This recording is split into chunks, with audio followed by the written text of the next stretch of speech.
semua, salam sejahtera. Saya Afiq Khairi, pelajar Diploma Pendidikan Awal Kanak-Kanak di Unitar International University. Pada bahagian ini, saya akan memperkenalkan profil pembelajaran saya berdasarkan keputusan VAK dan kecerdasan pelbagai. Berdasarkan keputusan yang saya perolehi, saya lebih tertarik kepada gaya pembelajaran melalui aura dan juga auditori.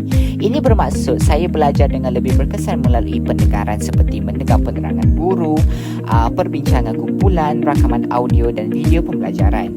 Bagi kecerdasan pelbagai pula, saya mempunyai kecerdasan interpersonal yang tinggi. Seorang pelajar oral dan kinestetik, saya lebih memilih dengan pendengaran ataupun penjelasan dari pensyarah ataupun pelajar yang lain. Sebab dari situ saya rasa saya lebih memahami. Keputusan ujian VAK mendapati bahawa saya lebih cenderung kepada gaya pembelajaran visual. Ini bermaksud saya lebih mudah mempunyai sesuatu maklumat apabila terdapat gambar, carta, video, vitamina atau bahan yang mempunyai unsur visual. Ujian VAK, saya adalah seorang pelajar visual dan kinestetik. Pelajar visual bermaksud saya lebih mudah memahami sesuatu melalui gambar, warna, carta dan nota yang tersusun. Manakala pelajar kinestetik pula bermaksud saya belajar dengan lebih baik melalui aktiviti, pergerakan dan pengalaman secara hands-on. Keputusan ujian VAK, saya mempunyai kecenderungan kepada gaya pembelajaran visual dan aural atau auditori. Bagi multiple intelligence pula, saya mempunyai kecerdasan dominan, interpersonal dan visual spatial. Saya adalah melalui ruang dan grafik kerana saya cepat memahami, memproses dan mengingat maklumat apabila disusun dalam bentuk grafik, struktur ruang dan simbol. Pelajaran saya lebih cenderung kepada kinestetik, iaitu contohnya kinestetik ni kita memerlukan eksperimen. Kita perlu buat eksperimen untuk sesuatu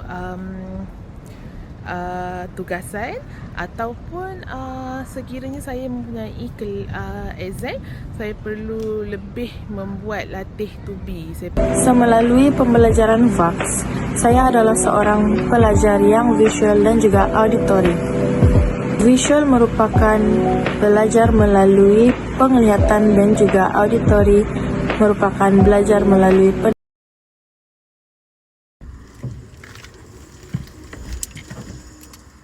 Hai, Assalamualaikum dan salam sejahtera. Saya Raja Dayana binti Rajno Azlan. Pada hari ini saya ingin membuat satu video yang berkaitan dengan penyiasatan gaya pembelajaran saya dan melihat bagaimana persekitaran yang berbeza mempengaruhi kejayaan akademik saya. Pada hari ini juga saya ingin membuat lawatan ke tempat yang saya selalu pergi untuk menyelesaikan tugas seperti assignment ataupun tugas-tugasan yang seperti yang berkaitan dengan memerlukan satu suasana untuk mendapatkan idea.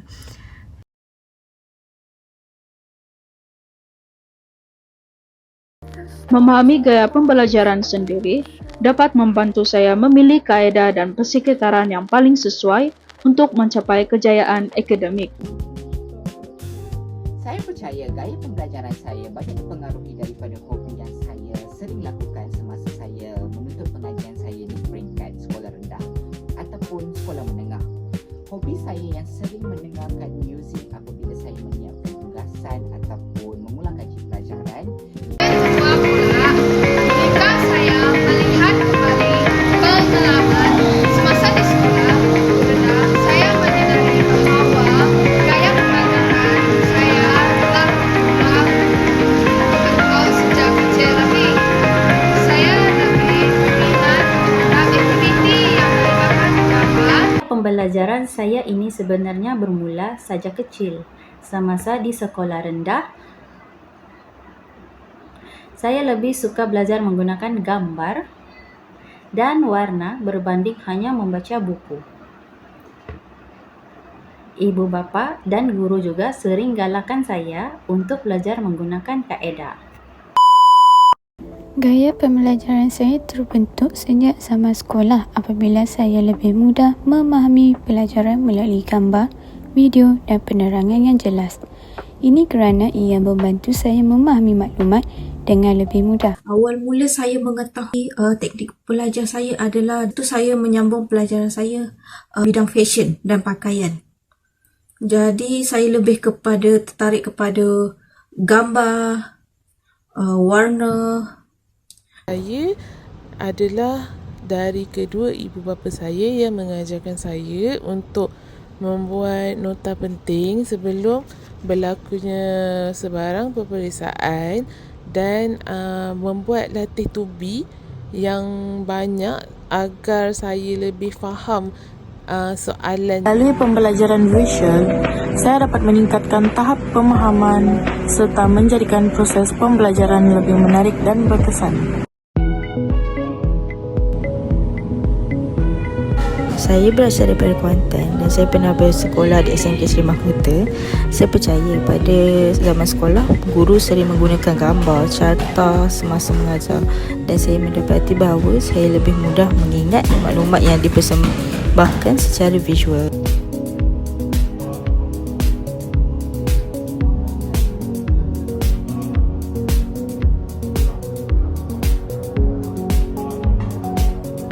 Dan selepas saya menjalankan ujian VAK, saya mendapati bahawa saya merupakan seorang pelajar yang mudah memahami maklumat melalui gambar, carta, video dan peta minda berbanding hanya membaca teks. Bagi suasana kafe ini, dia tidak terlampau sibuk dan agak bising, tapi bagi saya dia agak tenang kerana dengan cahaya yang tidak terlampau terang dan sesuai untuk saya membuat kerja di kafe ini. Selain itu, saya juga gemar belajar bersama rakan-rakan.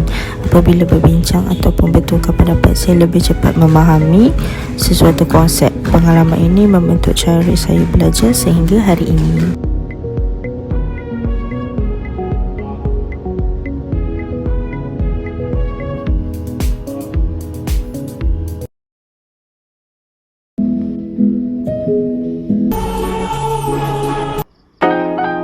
Selepas membandingkan kedua-dua persekitaran ini, saya mendapati bahawa kafe lebih sesuai dengan gaya pembelajaran saya. Di perpustakaan yang sunyi ini, gaya pembelajaran untuk kaedah audio saya agak terhad kerana saya lebih mudah belajar melalui pendengaran dan perbincangan. Namun apabila berada di kafe bersama rakan-rakan, saya dapat bertukar idea, mendengar penjelasan dan perbincangan yang lebih aktif. Oleh itu,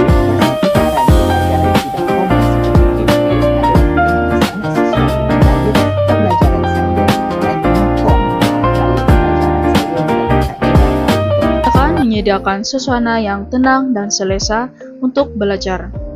Di sini, saya boleh memberi tumpuan kepada tugasan dan ulang kaji tanpa banyak gangguan. Walau bagaimanapun, sebagai seorang pelajar yang mempunyai kecenderungan Aurel, saya mendapati bahwa belajar secara bersendirian dan terlalu senyap kadangkala agak mencabar. Saya lebih mudah memahami sesuatu apabila saya dapat mendengar penerangan atau berbincang dengan orang lain. Walaupun begitu, perpustakaan masih membantu saya untuk membuat latihan, menyiapkan tugasan, dan mengulang kaji nota secara lebih teratur. Suasana yang senyap membantu saya fokus terhadap perkara yang sedang dipelajari. Saya juga dapat mengurus masa dengan lebih baik. Sebagai kesimpulan, memahami gaya pembelajaran sendiri sangat penting supaya kita dapat belajar dengan lebih berkesan. Jadi rumah pula lebih sesuai dengan gaya pembelajaran saya kerana ia membantu saya belajar dengan lebih fokus, selesa dan berkesan. Saya lebih suka kepada suasana yang senyap, tenang. Jadi saya lebih suka membaca buku di perpustakaan lah kerana mudah untuk mendapatkan apa yang kita tak faham. Suasana gaya pembelajaran saya di kedai kopi sekiranya saya ingin melakukan sebarang tugasan yang diberikan sambil makan atau minum kopi, ada kalanya saya akan ajak kawan saya untuk teman, agar ada kawan untuk berborak, bertukar pendapat, untuk bertanyakan sekiranya ada apa-apa sebarang idea yang boleh ditambah ke dalam saya punya pelajaran, ataupun saya pun boleh membantu dia memberikan idea-idea untuk kehidupan dia. Kesimpulannya, mengetahui tempat belajar yang sesuai sangat penting kerana kita dapat lebih memahami. Jadi, bagi persekitaran belajar yang kedua, saya memilih untuk belajar di rumah dengan menggunakan YouTube ataupun TikTok pendidikan untuk yang mengandungi animasi untuk saya lebih faham dengan saya lebih faham pada topik dengan cepat. Kerana persekitaran di rumah lebih tenang dan lebih sunyi berbanding di persekitaran di kafe. Tapi antara kedua persekitaran, saya lebih sesuai belajar melalui video pembelajaran di rumah kerana ia selari dengan gaya pembelajaran visual saya.